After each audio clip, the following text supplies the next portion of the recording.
السلام عليكم ورحمة الله وبركاته. بسم الله الرحمن الرحيم. الحمد لله رب العالمين،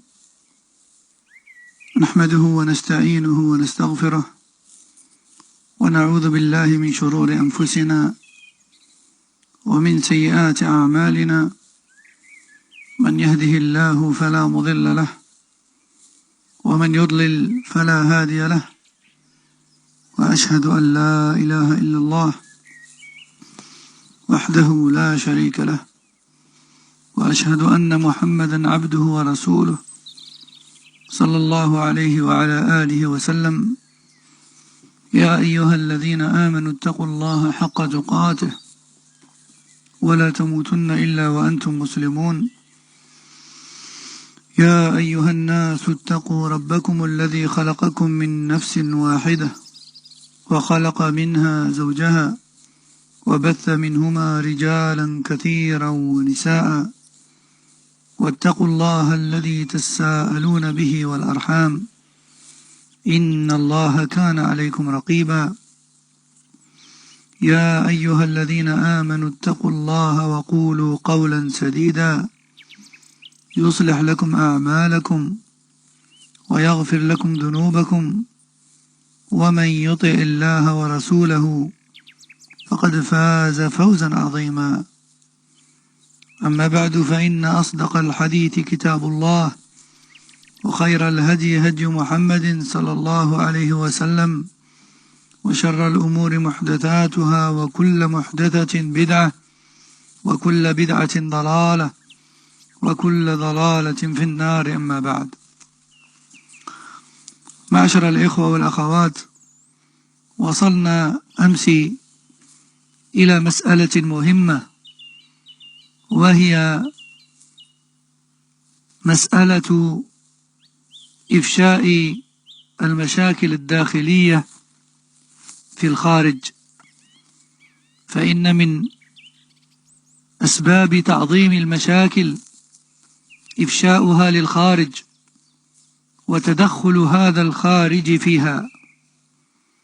Chers frères et sœurs, nous sommes arrivés hier à un sujet très important qui est le fait de divulguer les problèmes privés du foyer aux gens de l'extérieur, et le fait que cet extérieur se mêle aux affaires privées. Et cette chose fait partie de ce qui aggrave les problèmes déjà présents. لو وقعت المشكلة بين الزوجين فالعاقل من جعل المشكلة طي الكتمان، لأن المشكلة إذا كانت بين الزوجين فحلها يسير، فإذا خرجت أدلى كل بدلوه فأفسد المودة وشتت الشمل. ولذلك لا بد أن تكون هذه كالقاعدة من أول لقاء بين الزوجين، لأن بعض الناس يفسد بتدخله أكثر مما يصلح حتى وإن كان قريبا، وفعل ذلك بدافع الحمية. وهنا أمر يفعله بعض الناس، وهو إفساد المرأة على زوجها، أو إفساد الزوج على امرأته، وهذا من أعظم الآثام. قال صلى الله عليه وسلم: ليس منا من خبب امرأة على زوجها، أي من أفسد امرأة على زوجها. ومن الأزواج أيها الإخوة والأخوات من هو ضعيف في شخصيته وميولاته كالمرأة، فإذا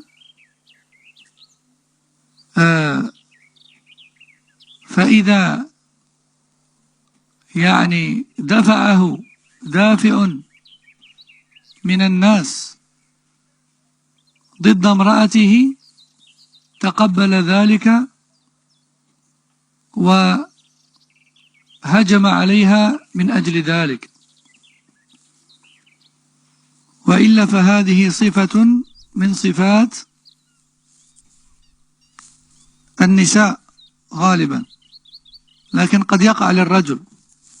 وقد قال صلى الله عليه وسلم: ليس منا من خبب امرأة على زوجها. فكم حدثت من مشكلة صغيرة بين زوجين فلا زال بعض الناس ينفخ فيها حتى كبرت.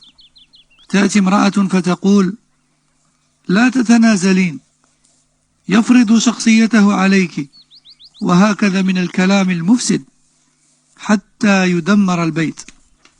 وقد تكون الدافعة على الدمار أما أو أختا أو صديقة، فلا تكن المرأة ضعيفة عقل فتدمر بيتها بكلام أناس ربما يحسدونها على حياتها. ثم إن ظاهر المشاكل مما يسقط هيبة الزوجين أمام الناس وأمام الأولاد، فلا يحسن بامرأة ولا رجل أن يتفاهم أو يتشاد في موضوع أمام الأبناء، لأن التنازل في مثل هذا الموضع صعب. يعني لو خرجت المعلومة إلى الخارج، أو لو رأى أو سمع الأولاد أنك أهنت، فمن الصعب أنك تتنازل بعد ذلك، فإنه من الطبيعي أنك تثور لكي تدافع عن عرضك لأنك أهنت. فلا ينبغي أن يهين الزوجان بعضهم البعض، خصوصا أمام الغير، والأولاد أشد. ومن آثار سقوط شخصية أحدهما إن ضعف موقفه، وهذا مما يضر بالأولاد، فعند ذلك يدخل الخلل في تربيتهم. فإذا كان الأولاد لا يهابون أبا ولا أما، فكيف ستفلح معهم التربية إذا غاب الطرف القوي؟ Lorsqu'un problème se passe entre les époux, eh bien, l'époux et l'épouse intelligents tâchent de garder ce conflit privé au sein du foyer et de ne pas le divulguer à l'extérieur. Car tant que le problème reste privé, il est facile de le résoudre. Mais dès lors où le problème se propage chez les gens, et dans lequel chacun parmi les gens va tenter de s'y mêler à sa manière, eh bien en général là, il n'y a quasiment plus de possibilité de le résoudre. Parce que même s'il se résout entre les époux, le fait que l'un ou que l'autre entende et voit, que tout le monde les voit encore comme lorsqu'ils étaient dans le problème, car tout le monde est au courant, eh bien ça va à chaque fois faire remonter la haine et la colère qu'il y a dans chacun des deux époux. Donc ils ne vivront plus jamais comme avant, malheureusement. Et ceci doit normalement être établi dès le début du mariage. Ça doit être une règle. Ça c'est une règle, ça c'est une pierre fondatrice, comme on dit. Ça fait partie des fondations de la construction du couple, ça normalement. Dès le départ, de se mettre d'accord sur le fait que les problèmes de la maison restent à la maison et ne sortent pas à l'extérieur. Non. Car certaines personnes, lorsqu'elles se mêlent aux histoires des gens, elles font plus de mal que de bien. Elles font plus de mal que de bien. Même si ces personnes-là sont des proches. Car parfois, sous l'effet des sentiments et de l'animosité, de vouloir défendre l'un ou l'autre parmi ses bien-aimés, amis ou frères ou sœurs ou enfants ou autres, eh bien parfois, c'est ça, le fait de se laisser emporter par les sentiments et de ne pas encadrer cela par la justice et la crainte d'Allah Azza wa Jal dans ses paroles et ses actes, malheureusement on fait plus de mal que de bien, Wallah al-Musta'an. Aussi, le fait de remonter la femme contre son mari et le fait de remonter un mari contre sa femme fait partie des graves péchés. Fait partie des graves péchés. Bien sûr, le plus fréquent, c'est que l'entourage de la femme remonte celle-ci contre son mari. Si on regarde les différents cas autour de nous, les différents problèmes de la majorité des musulmans autour de nous, et même des non-musulmans d'ailleurs, le plus souvent, c'est l'épouse qui est remontée et influencée négativement contre son mari. Mais le contraire arrive également. Ça arrive aussi que l'entourage et la mauvaise fréquentation du mari le remontent contre sa femme et le poussent à agir injustement envers sa femme. Ça arrive aussi. Chez les maris qui ont une faible personnalité et un grand manquement dans leur sens d'homme et de réflexion, malheureusement. Et pourquoi j'ai dit que le fait de remonter un époux contre son épouse ou l'épouse contre son époux faisait partie des graves péchés? Car le prophète sallallahu alayhi wa sallam a dit: ne fait pas partie des nôtres celui qui corrompt une épouse et la remonte contre son mari.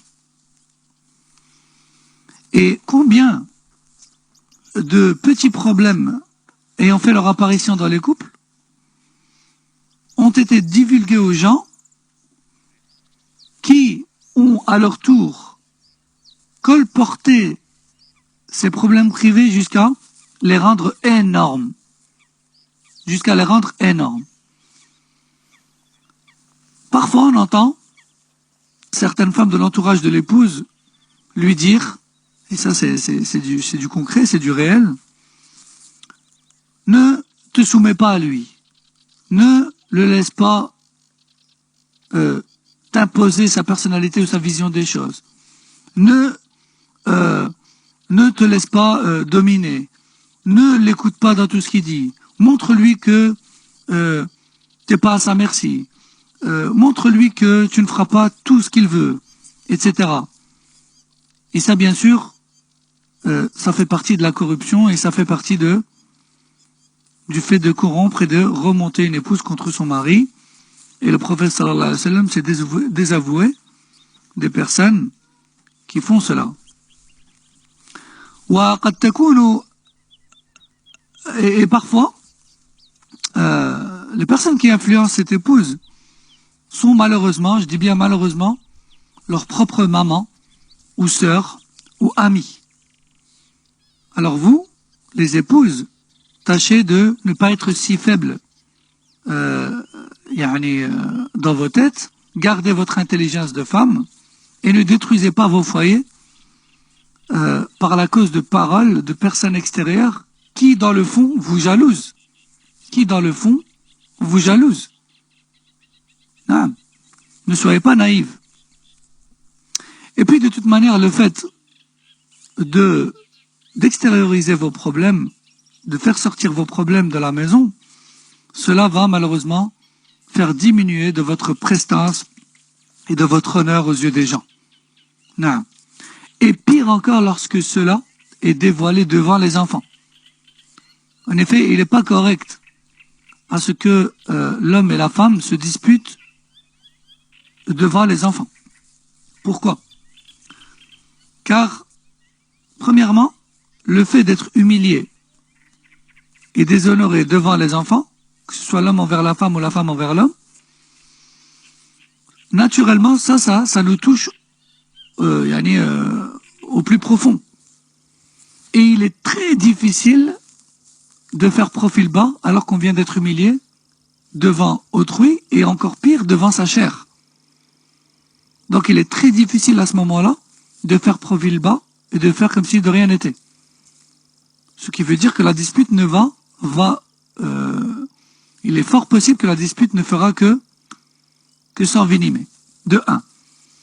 Deuxièmement, lorsque les parents s'humilient devant les enfants, leur côté autoritaire va s'effacer aux yeux des enfants.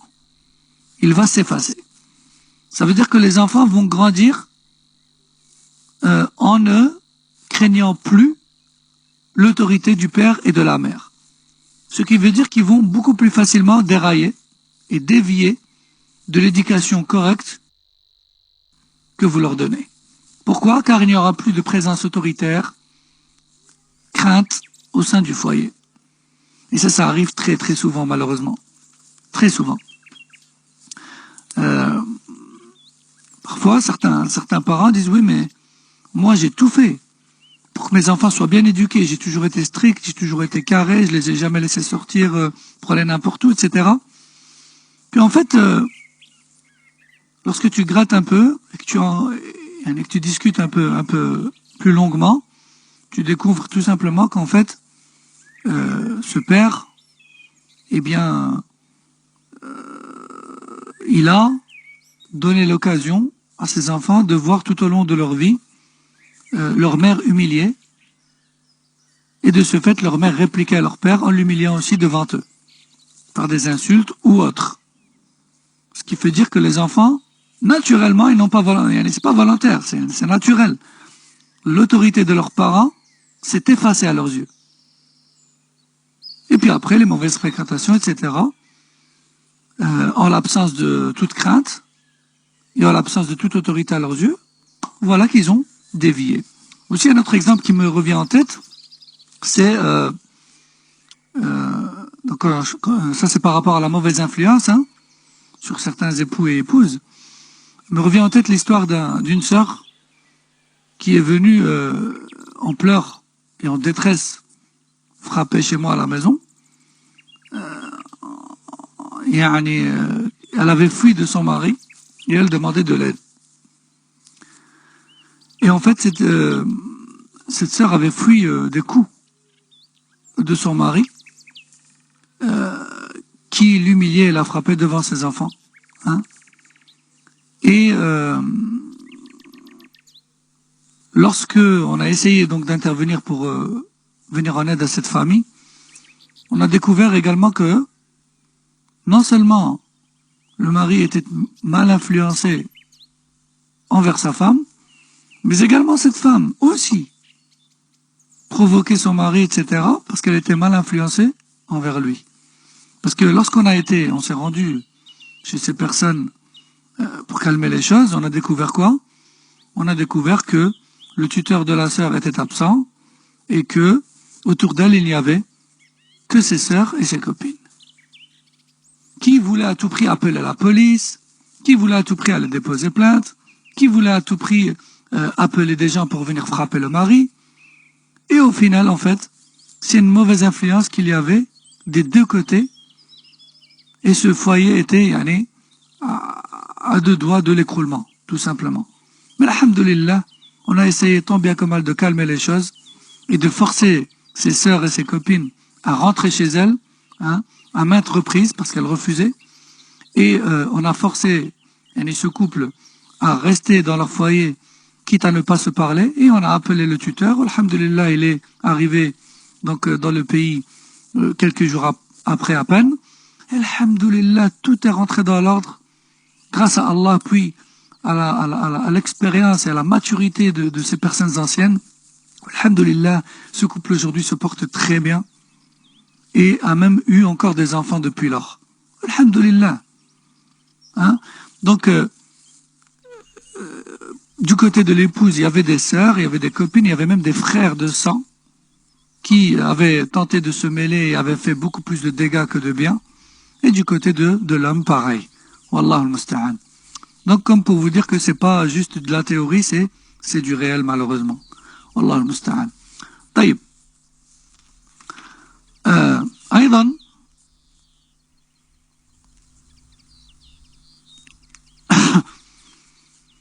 أيضا من الأمور التي ينبغي التنبيه عليها أنه إذا اعترف المخطئ بخطئه فيجب القبول منه وعدم التشديد عليه. Ça, mes frères et sœurs, c'est aussi un conseil très très important. Quel est-il? Si l'un des deux époux commet une erreur, et que l'autre lui relève avec sagesse et bonne manière, et que ce fautif ou cette fautif reconnaît et accepte le conseil, il faut que la discussion sur ce sujet s'arrête là. Il faut que ça s'arrête là. Si le fautif a reconnu, il ne faut pas lui remettre encore et encore et encore des couches. Ça sert à rien. Parce que ça peut nous ramener à l'inverse du but voulu. Le but, c'est d'arranger les choses. Il ou elle a reconnu et accepté, là, ça s'arrête là. On corrige et c'est terminé, on passe à la suite. Mais si on continue à remettre des couches, on détruit tout. Alors c'est quoi le but? Comme on dit, trop de conseils tue le conseil. وعلى الزوج والزوجة عدم التشدد في الرضا إن استرضى أحدهما صاحبه فلا تستكبر المرأة ويوسوس لها الشيطان ولا يتعنت الرجل كذلك فإذا أقرت بالخطأ فليكن صدره واسعا على أنه لا بد أن يعرف أن المرأة سيئة الخلق ليس للرجل أن يمسكها لأنها تفسد أكثر مما تصلح وقد قال النبي صلى الله عليه وسلم ثلاثة يدعون فلا يستجاب لهم منهم رجل كانت تحته امرأة سيئة الخلق فلم يطلقها. Donc lorsque les époux se disputent à cause de l'erreur de l'un des deux, ou tout simplement discutent à cause d'une erreur commise, et que le fautif reconnaît, la discussion doit s'arrêter là. Alhamdulillah. Et si le fautif se voit conseillé par son époux ou son épouse, il ne doit surtout pas se gonfler d'orgueil. Il ne doit surtout pas se gonfler d'orgueil. Et aussi, si ta femme ou ton mari a reconnu sa faute, eh bien n'écoute pas Shaitan qui te dit remets-lui une couche, c'est important, c'était grave, remets-lui une couche et remets-lui une couche. Non. Voilà, ça s'arrête là. Aussi une chose, c'est que le comportement avec l'autre est très important. Et que le prophète sallallahu alayhi wa sallam a prononcé un jour un hadith qui est tout de même, qui devrait tout de même être inquiétant pour celui ou celle qui a un comportement qui est dans sa globalité mauvais et qui ne parvient pas à le changer. Le prophète sallallahu alayhi wa sallam a dit 3 types de personnes ne se voient pas exaucer leurs invocations. 3 types de personnes ne se voient pas exaucer leurs invocations. Parmi eux, un homme qui a une épouse mauvaise de façon générale dans son comportement et qui la garde malgré tout. C'est pour cela que les ulama disent que l'épouse qui a un comportement totalement mauvais, et que l'on ne parvient pas à l'aider pour le changer, ne doit pas être gardée comme épouse. أيضا من المسائل المهمة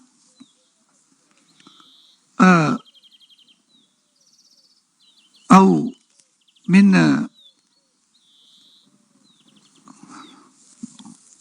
من أسباب المشاكل اعتبار بعض الزوجات خدمة الزوج إهانة. Parmi les causes des conflits conjugaux très fréquentes, il y a le fait que certaines femmes considèrent que le fait d'être au service de son mari dans son foyer est une humiliation. Le fait d'être au service de son mari dans son foyer est une humiliation. Disons-le clairement, certaines femmes ne supportent pas le fait d'accomplir leurs tâches dans le foyer pour le mari. Elles considèrent cela comme étant une humiliation. Tandis que d'autres, masha'Allah, considèrent cela comme un honneur et un plaisir. Et ça, c'est une cause de réussite. Mais la cause des conflits, c'est quoi? C'est de considérer cela comme étant une humiliation. فعلى المرأة أن تعرف أن خدمة زوجها واجبة عليها وواجب عليها أن تطيعه بالحلال أما في الحرام فلا ولذا فالواجب عليها أن تقوم بالأعمال التي يحتاجها في بيته وتتواضع له وتترك التعالي عليه ولا تفسر ما يقوله لها أنه من باب الإهانة فلربما أمرها بفعل شيء في منزله أيا كان هذا الشيء لكن ليس له فيه أو ليس فيه معارضة للدين أو قدح للأخلاق بل يدخل في عموم حقه عليها فلا تستكبر وتفسره بأنه كسر لشخصيتها ولعله من المناسب أن يعرف أن مسألة الكرامة زائلة بين الزوجين إلى حد بعيد فلا تفسر المرأة بعض ما يطلبه زوجها منها أنه إهانة. Donc, il faut que la femme sache que son service auprès de son mari au sein du foyer est une obligation qu'Allah lui a prescrit. Tout comme elle doit lui obéir et obéir à ses demandes tant que cela ne contient pas de péché et d'accomplir les tâches dont il a besoin dans son foyer et de faire preuve de modestie envers lui. Ça ne veut pas dire qu'il va faire preuve, ça ne veut pas dire que lui, il doit être injuste et être un tyran dans son foyer. Parce que certaines femmes, lorsqu'on leur dit « vous devez obéir à vos maris », elles voient devant elles un tyran, donc un homme qui ne sait que donner des ordres et être méchant, et puis elle doit obéir comme une esclave. C'est pas ça qu'on veut dire. À chacun son tour. Pour le moment, on parle de la femme. Et après, on parlera de l'homme, comme on en a déjà parlé d'ailleurs. Chacun doit avoir le comportement qui lui a été imposé par Allah subhanahu wa ta'ala pour que les choses roulent et que la vie soit paisible. Hein? Ni la femme ne doit être comme un animal ou un esclave sous les ordres de l'homme, ni l'homme ne doit être non plus, à son tour, humilié par la femme. À chacun son statut et son poste, comme on dit, ou son rôle. Donc je répète, je reviens. Il disait que la femme a pour obligation d'accomplir les tâches desquelles a besoin son mari au sein de son foyer et de faire preuve de modestie envers lui. Parce que certaines femmes ne peuvent pas s'empêcher d'être orgueilleuses et dès qu'une chose leur est demandée, elles ont du mal à l'avaler, comme on dit. Et à chaque fois qu'il lui demande une chose, elle prend cela comme une humiliation. Et malheureusement, ça arrive, ça arrive chez tout type de femme, mais le plus souvent, ça arrive chez une femme qui était, juste avant le mariage, indépendante. Le plus souvent, ça arrive avec une épouse qui était, avant cela, indépendante. C'est-à-dire, elle n'avait pas l'habitude à ce qu'on lui demande de faire telle ou telle chose, ou de respecter telle ou telle règle. Elle était indépendante. Puis lorsqu'elle s'est mariée, elle a eu du mal à s'y faire. Déjà, celle qui était chez ses parents a du mal à s'y faire, à une autorité sur elle du jour au lendemain. Que dire de celle qui était indépendante? Donc, mais pas toutes, alhamdulillah. Ensuite,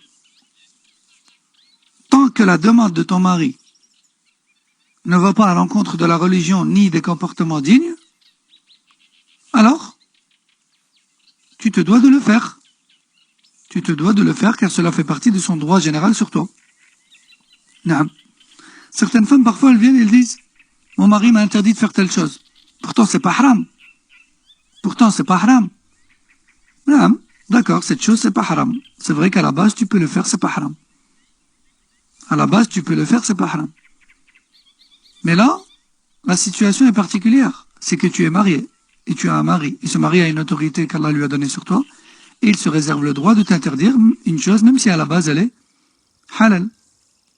Non. Et après, à l'homme aussi de faire preuve de sens, et de ne pas ordonner et interdire à tout va juste pour le plaisir, mais plutôt de faire les choses avec sagesse et de peser toujours le pour et le contre dans la suite de ces ordres, de ces interdits. Taïb. Donc j'ai quand même débordé, je parle encore de nouveau des époux, mais le sujet ici c'est les épouses. Donc la femme ne doit pas se gonfler d'orgueil devant la demande ou les demandes de son mari. Et elle ne doit pas considérer cela comme étant une humiliation envers elle et une mise de côté de sa personnalité et de ses habitudes.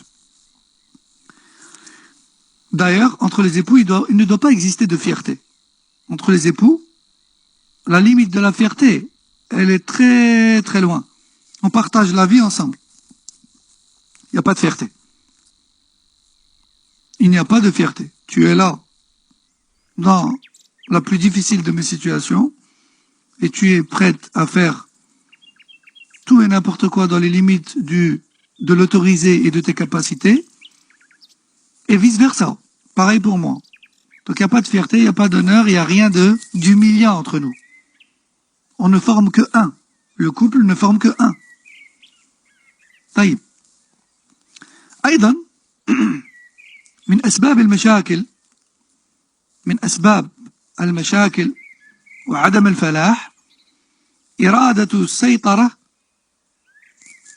على الآخر بالقوة بل لكل مكانه مع الحكمة والرحمة وحسن الخلق. Parmi les causes des disputes et des problèmes conjugaux et de l'instabilité des couples, on peut citer aussi le rapport de force, si je peux traduire ça comme ça. Qu'est-ce que je veux dire par là? Il y a le fait que chacun des deux époux veuille à tout prix dominer l'autre par ses visions des choses, sa personnalité, son caractère, et de mettre toutes les visions et les opinions et le caractère et la manière d'être de l'autre de côté. Dit autrement, le fait de vouloir effacer totalement la personnalité de l'autre et d'imposer la sienne. Ça, c'est une erreur. Ça, c'est une erreur. Et s'il y en a bien un qui, selon le sens apparent des textes, peut se le permettre, c'est l'homme. Mais malgré cela, l'homme ne doit pas faire cela. L'homme ne doit pas faire ça. Le fait que chacun des deux, par fierté et orgueil, veuille écraser l'autre, c'est le meilleur moyen pour détruire le couple et le foyer. C'est le meilleur moyen. Non. Mais plutôt, quelle est la solution? La solution, c'est que chacun doit se placer au niveau et au poste qu'Allah lui a donné. Et chacun doit prendre le statut qu'Allah lui a donné. Et ce, avec sagesse et miséricorde et bon comportement. Sagesse, miséricorde, justice et bon comportement. Mais à chacun sa place. L'homme à la place de l'homme, avec tout ce qui lui revient de droit, et la femme à la place de la femme, avec tout ce qui lui revient de droit. نعم. وكم هو مهم أن يعرف أن الحياة الزوجية لن تسير على ما يرام إذا كان كل من الزوجين يريد أن يتصرف من منطلق القوة، وعليه فإنه لا بد من وجود شخص لين، ولا شك أنها المرأة. يعني في البيت لابد أن يكون هناك شخص قوي وعادل، وشخص ضعيف ولين.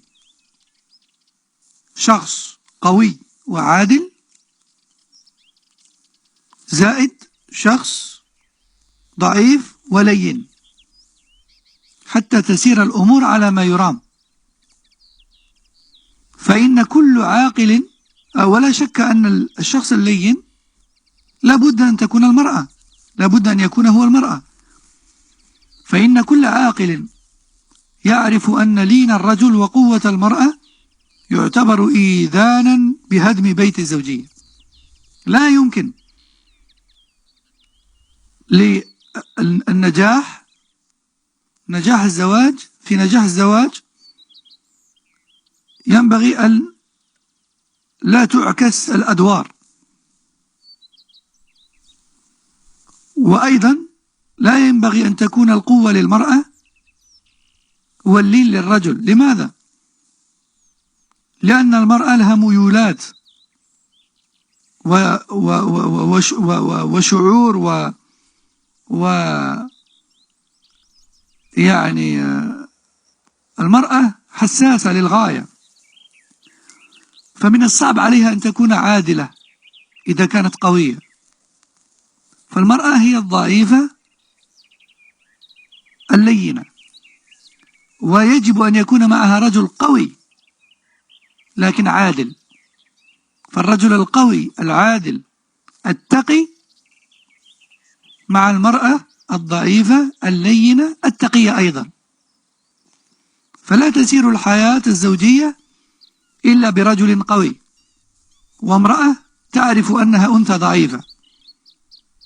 ومن أجل ذلك جعل الرجل قيما على المرأة لأنه قوي، والضعيفة تحتاج إلى ركن قوي تأوي إليه وقت الشدة، ولا يسرها أن يكون زوجها ضعيفا. بل كثير من النساء أزواجهن ضعفاء، وقد ملت هذه المرأة من زوجها الضعيف، تريد أن يكون زوجها قويا رجلا، لا تريد أن يبقى ضعيفا كالمرأة.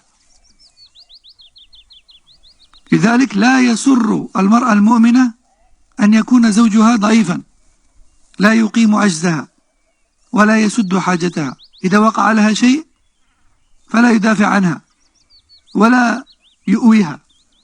هذه هي الفطرة. فلماذا الهروب والمكابرة؟ على أنه لا يعني كون الرجل قويا أن يكون ظالما. فقوة الشخصية لا تعني الظلم والقسوة. Enfin, je disais,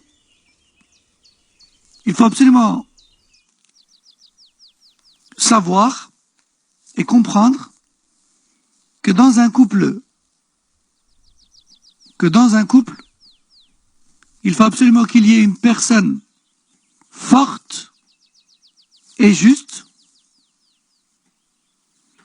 plus une personne faible et douce.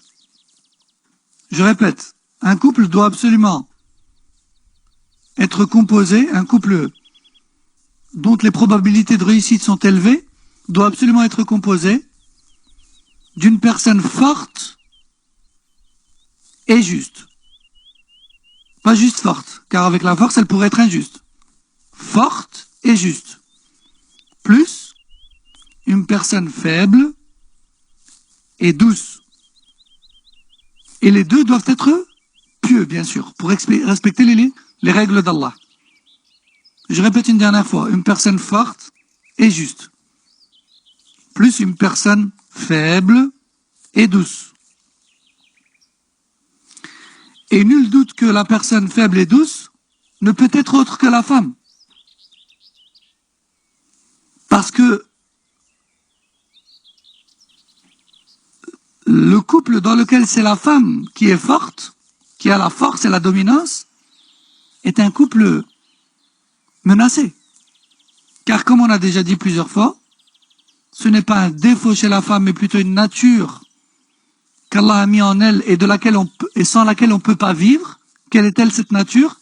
C'est sa faiblesse qui est due à ses sentiments, le fait qu'elle ait beaucoup plus de sentiments et le fait qu'elle soit beaucoup plus vite touchée par les choses, le fait qu'elle soit sensible. Voilà, la sensibilité.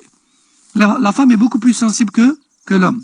Pourquoi? Parce que la femme est vouée être maman et éducatrice. Et la maman doit être affectueuse et douce et sensible avec ses enfants. Et c'est elle qui va leur transmettre ce côté affectueux et sensible et sentimental. Le papa, lui, va transmettre à ses enfants le courage et la dureté pour pouvoir faire face aux difficultés dans la vie. Donc on a besoin des deux. Les kuffars eux-mêmes disent qu'un enfant a besoin d'une présence masculine, qui est en général dure, et une présence féminine qui est en général douce et sensible. Donc, je reviens et je dis, dans un couple, il faut absolument une personne forte mais juste, et une personne faible et douce. Et la personne faible et douce, ça ne peut être autre que la femme. Ça ne peut être autre que la femme. Et pourquoi? Parce que sinon il va avoir un rapport de force. Chacun va vouloir faire prévaloir sa force et sa dominance. Et ça ne peut pas marcher. Ça mène au péril. Ça mène au péril. Et la nature qu'Allah a créée, c'est que le fort et juste doit être l'homme. Et la faible et douce, c'est la femme. Pourquoi? Car si on inverse, eh bien le couple va, un jour ou l'autre, dévier vers l'échec. Pourquoi? Parce que la femme, c'est pas qu'elle est folle ou qu'elle n'est pas normale ou que sais-je d'autre parmi les mauvaises compréhensions de la parole du prophète sallallahu alayhi wa sallam. C'est juste que Allah l'a faite d'une nature qui est sensible et sentimentale. Parce que ça a toute son importance. En tant qu'épouse et en tant que mère. On en a besoin. Mais dans ce cas, on ne peut pas lui donner l'autorité à elle. Parce que ce côté-là, cette caractéristique-là, elle va la mener à l'injustice. Le prophète sallallahu alayhi wa sallam a dit, si le droit du divorce était détenu par la femme, elle divorcerait son mari 70 fois par jour. À chaque fois qu'elle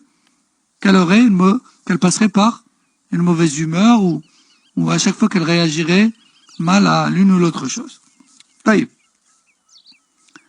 Donc je disais que il faut absolument que le fort et juste soit l'homme et la faible et douce soit la femme. Je pense que maintenant on a compris le pourquoi du comment de cette chose et qu'il n'y a aucune humiliation de personne ni un abus de pouvoir pour autant de personne. D'ailleurs, même certaines femmes qui ont des maris qui sont faibles et qui ont des personnalités faibles et qui n'arrivent pas à s'imposer, à dominer, à décider et à gérer, certaines femmes, elles-mêmes se plaignent et disent qu'elles veulent des hommes forts, des hommes aux personnalités fortes, elles veulent des hommes, entre guillemets, comme on dit, virils, qui savent s'imposer, gérer les choses et les défendre et s'occuper d'elles, etc., etc. Et telle est la nature, c'est la fitra. Pourquoi donc chercher à se sauver de la fitra?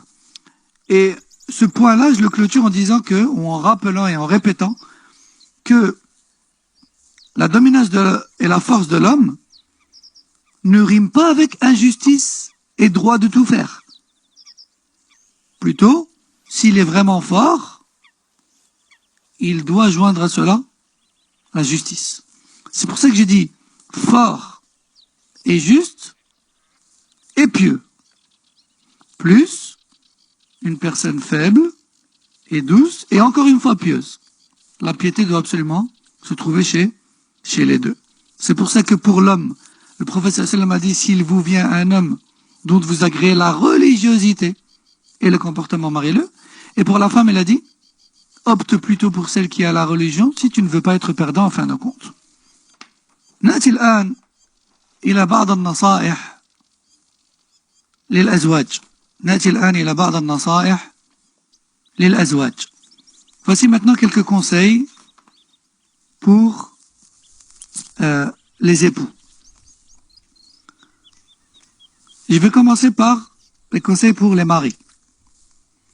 على الرجل أن يكون ودودا رحيما مع زوجته يشكر ما تفعله من خدمة له في بيته ورعاية لأولاده وحفظ لسره ويعينها على ذلك ويعظمها أمام أولاده ويثني عليها خيرا وينفق عليها النفقة التي تجعلها لا تحتاج إلى غيره، ولا يسبها أو يصفها بوصف قبيح، ولا يكسر شخصيتها أمام أولاده وأهله وأهلها، وليجعل خصامه بينه وبينها.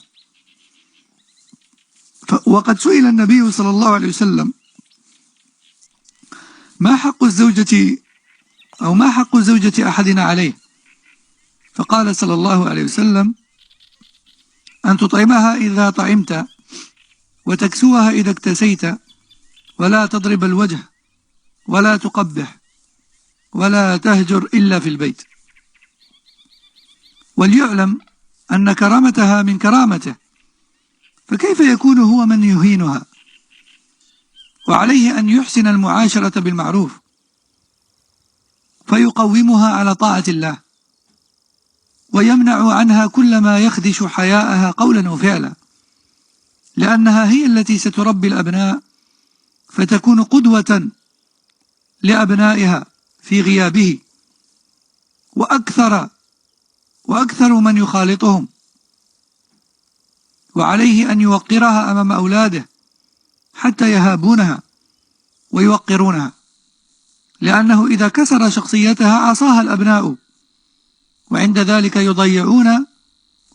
يضيعون ويتيهون ويتصرفون بالسوء لعدم وجود من يخافون منه أو يعملون له حسابا.